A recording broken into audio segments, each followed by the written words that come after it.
अस्सलाम वालेकुम वरहमतुल्लाहि वबरकातुहू।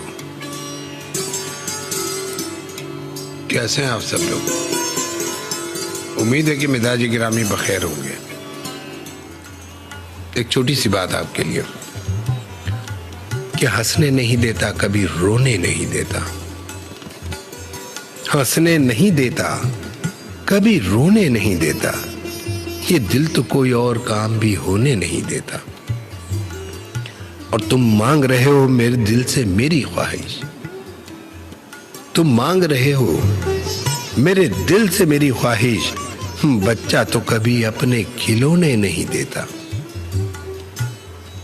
तुम मांग रहे हो मेरे दिल से मेरी ख्वाहिश, बच्चा तो कभी अपने खिलौने नहीं देता। और मैं खुद ही उठाता हूं शब रोज की जिल्लत, मैं खुद ही उठाता हूं शब रोज की जिल्लत, ये बोझ किसी और को ढोने नहीं देता। और कहता तो बहुत है खला मेरे अंदर, कहता तो बहुत है खला है मेरे अंदर, लेकिन वो कहीं हमको समोने नहीं देता। कहता है बहुत, कहता है तो बहुत है खला है मेरे अंदर, लेकिन वो कहीं हमको समोने नहीं देता।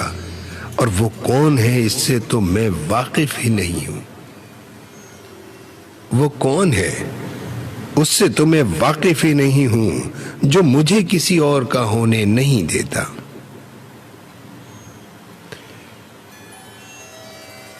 और वो कौन है उससे तो मैं वाकिफ ही नहीं हूं, जो मुझको किसी और का होने नहीं देता। और बच्चे की तरह चीखता रहता है मुसलसल, बच्चे की तरह चीखता रहता है मुसलसल, क्या खौफ मेरे शहर को सोने नहीं देता। बहुत शुक्रिया।